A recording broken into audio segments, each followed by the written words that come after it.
Hey, what's going on, everybody? My name is Guy. This is Guy Talk Sports. Got a really great video today. It's going to be a little bit long. I've been working, did 3 days in a row here, but I'm ready to talk about something that I'm really super pumped. I've been itching to record this video because my Tennessee Volunteers won their first round game last night.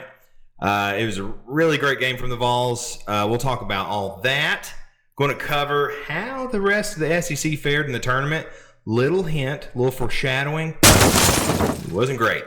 Before we get into that, though, if you don't mind, bottom right, there's the subscribe button down there. If you don't mind, go ahead and smash that for me. Appreciate it in advance. Let's get into this.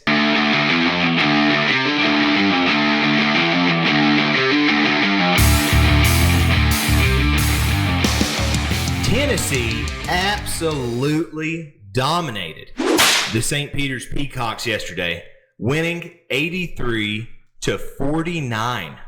It was a shellacking. I'm going to be honest, this game looked like it was going to be a rough night for the Peacocks pretty early on. Jonas Adu came out firing on all cylinders. They had a really, really hard time dealing with his height. He had one or two shots that he hit in mid-range as well.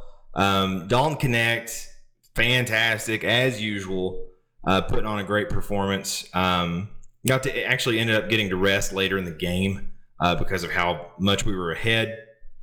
Didn't really need him on the court getting hurt. You could even argue possibly that he should have come out sooner. That's not Rick Barnes' MO though. He tends to keep the main guys in until he knows for a fact we're winning the game. And so he came off a little bit too late, in my opinion, but I haven't won 800 college basketball games before, so he knows more than I do. Ziegler had himself a good game as well. I believe he ended up having a double-double. Got to go toe-to-toe with his half-brother for just a little bit of the game, so that was a cool little storyline. Triple J, although he didn't score, he still played good ball. Had great defense. Had some good rebounds.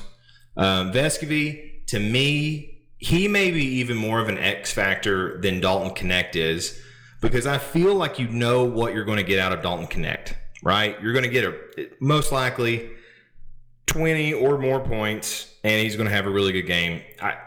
But if you can get Vescovy going along with all the other starters, I really don't see a team that's going to be able to put us out if Vescovy is firing all the shots that he should be. He had a couple great three-pointers last night that you just stand up and cheer for, but he still passed on some open looks. Again, big fan of the guy, rooting for him. Would love to see him pull the trigger on a couple more of those shots. If we can get him going along with all the other offensive weapons, goodness. So St. Peter's really couldn't do anything with us all night. Our height bothered them. Our athleticism. We were just a better team. We're an older team, a better team. And our defense was airtight. Offense shot the ball really well. And when you're doing that, it's hard to beat Tennessee. So real quick, let's take a look at some of the stats from the starters here. We'll go ahead. We'll just run down the list here. Ziegler ended up having his double-double. Like I said, he had 11 points, 11 rebounds. He shot the ball really well. Dalton Connect had a 23-point game. It was a quiet 23-point game. It was you look up and before you know it, it's like, how has he scored 23 points? And then you start going through and it's like, oh yeah, he hit that big shot. Oh yeah, he hit that big shot. So, again, had a really good game himself. And then, like I was saying about Vescovy, 6 points. He ended up with 4 rebounds. He was 2 of 4 from 3. Would love to see him take a couple more shots, see if he can't hit 1 or 2 more. If we could get him with 10 or more points, this team is going to be, we're already elite, but that would make us truly, in my opinion, I think it would make us unstoppable if Vescovy has a good night along with all these other guys. And that's why, like I was saying earlier, in my opinion, he might be even more of an X factor than Dalton Connect is. Not saying he's better than Dalton Connect, but if we can get him playing at a higher level, like he is capable of, This team, there's no. I really don't think there's a ceiling to this team. Triple J, Josiah Jordan James, like I said, he only shot the ball twice, but he had 5 rebounds, 3 assists, and played really good defense. Jonas Adu, like I said early on, he got off to a fast start, and it was a problem. And because of that fast start, St. Peter's was playing from behind. They got really sloppy. They were fouling a lot because they could not guard our height. And they had a really hard time with that. And so Adu was 5 of 6 from the floor, shot the ball great, played great, had a great game. Ended up with 6 rebounds as well. Had some pretty good numbers off the bench too. So Meshack with 4 points, Gainey with 6 points, Awaka with 8 points, and Estrella with 6, DeLeon with 2, and Carr with 2. So quite a bit of bench production from last night too, which you're going to you expect some of that because late in the game you have all your starters sitting. But a lot of those guys, especially Estrella, he played pretty early on in the second half, so it was good to see him get some playing time, and he looked really good too. So at the beginning of the second half, it was a little scary because they announced that Awaka hadn't been determined yet if he was going to be able to play the rest of the game. I think it was an issue maybe with the right hip, but he ended up coming back later, seemed fine. I think Rick Barnes had a comment that they were just being overly cautious, and for good reason. You're beating a team by like 26 at the half.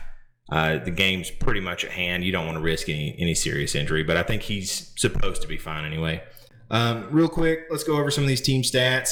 51% from the floor. That's going to win you some games. 51% from the floor, 46% from the 3-point line for Tennessee. So that's amazing shooting night. Couple that with just lockdown defense. The Peacocks, 29% from the floor, 17% from 3. That's not great, and that won't win you games. And the game just really got out of hand pretty early on. Free throw percentage was fine. One of the key things, if you look at assists, 19 assists for Tennessee, 3 for St. Peter's. So huge difference there.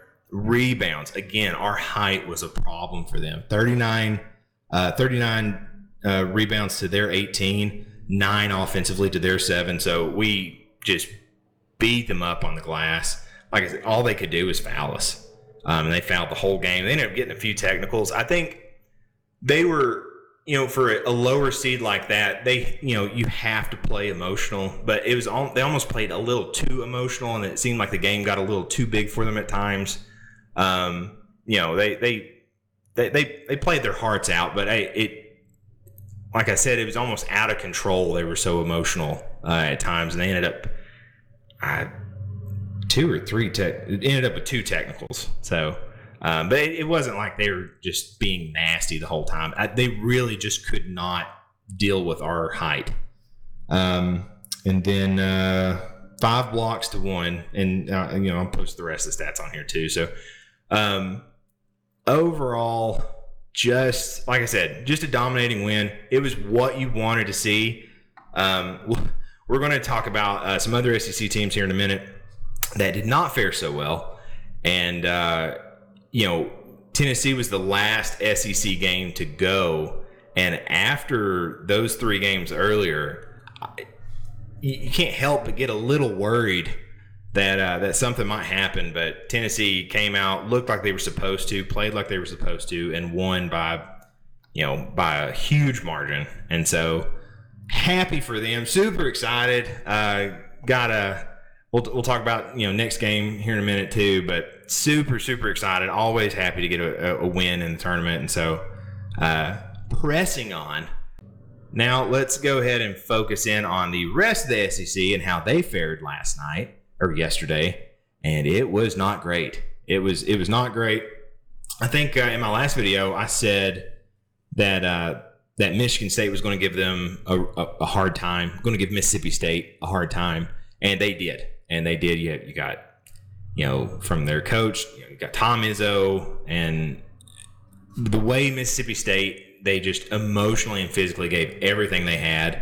for the SEC tournament. And again, we talked about that in another episode about, the importance of the SEC tournament, how little it means, and how you saw the top 3 teams go out early because, you have a team like Mississippi State who fights, goes, plays a few games in the tournament and is gassed for the NCAA tournament. And I think it showed. They ended up losing 69-51 to Michigan State. Oregon played South Carolina. That one kind of surprised me. I had South Carolina winning that one. They're really good at mucking games up, and Oregon just looked long, athletic, and South Carolina had a hard time with them. They hit a lot of their shots. They ended up winning 87-73. Last and certainly the worst game for the SEC yesterday, Kentucky. What are you doing? The Oakland Golden Grizzlies, the number 14 seed, I think they were 23-11. They take down the number 3 seed Kentucky Wildcats. And honestly, my jaw was on the floor the last few minutes of the game trying to, I was just thinking, there's no way. There's no way that Kentucky is going to lose this game. And I just kept thinking they're going to start hitting some shots, and sometimes they would, but I had them going all the way to the Final Four and competing against Tennessee to see who was going to go to the national championship game. Spoiler alert, that was Tennessee. But I had them going all the way to the Final Four, and I feel like a lot of people thought that they were definitely one of the hotter teams in the country. Coming off the end of the regular season, they were on fire.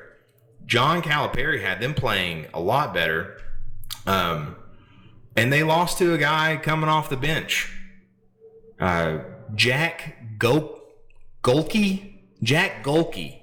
hit 10 3-pointers.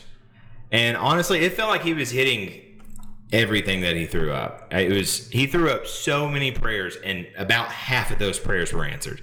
It was unreal. He would literally just catch, and he would start shooting before he even saw the basket and would throw it up. And he just kept hitting them. I think he hit 7 of those in the first half. But he kept hitting them. Kentucky would miss, and they held that lead. It was tied a time or two there in the last few minutes, but there towards the end, they were only up by 1. And then it wasn't him, it was another one of their players hits this huge 3 with just a few seconds left, and they end up battling Kentucky. I feel like the last 5 seconds of the game took 10-15 minutes, but it was such a crazy game, such a wild ride. Reed Shepherd for Kentucky, that guy that part of that squad that beat Tennessee for the last regular season game, that just, I think he was 7 out of 10 that game from 3. He hit one shot that entire game. And this is one of the issues that you have when you have such a young team. When you have a young team like this, when you hit that tournament, seniority matters some. And guys that have either been there before or know how to handle that kind of adversity. And they have such a very young team, and they crapped the bed. I mean, it was embarrassing, an embarrassing loss. And I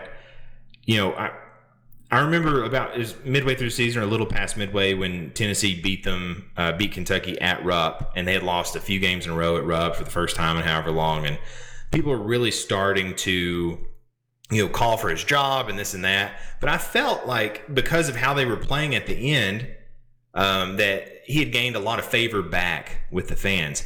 That is all gone.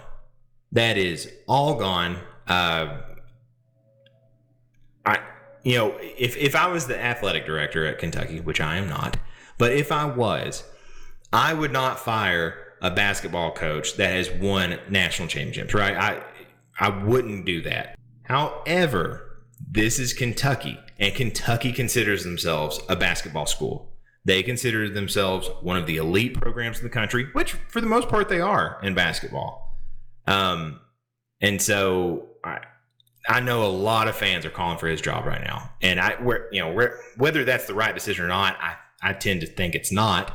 A lot of people want him gone. because of how he's lost. Because remember, it was St. Peter's 2 years ago that did the same thing to him. And so let me know in the comments for sure. Like, how do you feel about that? Would you let him go or not? I'm interested to see what anybody thinks about that. So really quick, let's preview the Tennessee-Texas game. So Colorado State won their playing game versus Virginia. You did not miss much. It was 67-42. Blech. That's what it was. Just blech. It was a horrible offensive game, and it was pretty hard to watch. They advanced to play Texas yesterday, and then Colorado State put up quite the dud as well. And they ended up that Texas ended up winning 56-44. All of this plays into the huge headline of Rick Barnes' old university versus his new one. So it's Texas versus Tennessee, Tennessee versus Texas. It's going to be Saturday, March 23rd at 8 p.m., and I believe it's on CBS. So it's going to be a big game. You know, like I said, the main storyline, Rick Barnes facing his old team. He led Texas to the tournament several times, including a Final Four appearance. Coached Kevin Durant there. I would love nothing more than to see him come out on top here against the school that moved on from him for a younger coach, and has been not near as good since. That's my hope anyway. Just to see him come out on top. But the further you get into this tournament, the harder and harder it is to for these teams and to pick who's going to win. Tennessee should win if Tennessee shoots like they did yesterday and Texas shoots like they did yesterday. Tennessee's going to win this game, and I think they'll win it comfortably. But this is March Madness, right? And after seeing what happened to Kentucky yesterday, it's got me more on edge, and so I'm super excited about it. Can't wait for it to get here. It's not going to get here quick enough, but definitely anxiety is pretty high right now. Real quick before we end this video, if there are any Texas fans out there watching, the University of Tennessee was established September 10th, 1794. University of Texas established September 15th, 1883. So that's really all I have to say about who the real UT is. You were close though, Texas. If you had only been established a little sooner by 90 years, you could call yourselves the real UT. But until you figure out how to go back in time and switch those establishment dates, you're going to have to be quiet about that, because Tennessee was established 90 years before you. And so we're the real UT. We're the better orange. That's just the facts. It's not an opinion. It's just factual, right? We're the real UT. Our orange is better. So sorry about that, Texas. Not really. I'm not really sorry about it. We're the better UT. Anyway, thank you for watching. Appreciate you being here. If you don't mind, be sure to drop a comment down below. Looking to do another video tomorrow. May look a little bit more into the Tennessee-Texas game. Going to review some of the SEC games that are played today, Friday, the March 22nd. Super excited about this. This is one of the best times of year for sports. This tournament's always fun to watch. If you don't mind, please hit the like button. I appreciate it. Lastly, hit that subscribe button for me. Please help me continue to grow this channel. Appreciate you being here. Thanks for watching this whole. If you're still listening, thank you. This has been it's a long video. I've worked 7 out of 8, and so I'm packing a lot into this episode. A lot's happened, and so appreciate you being here. Thank you. Go Vols, and I'll see you next time.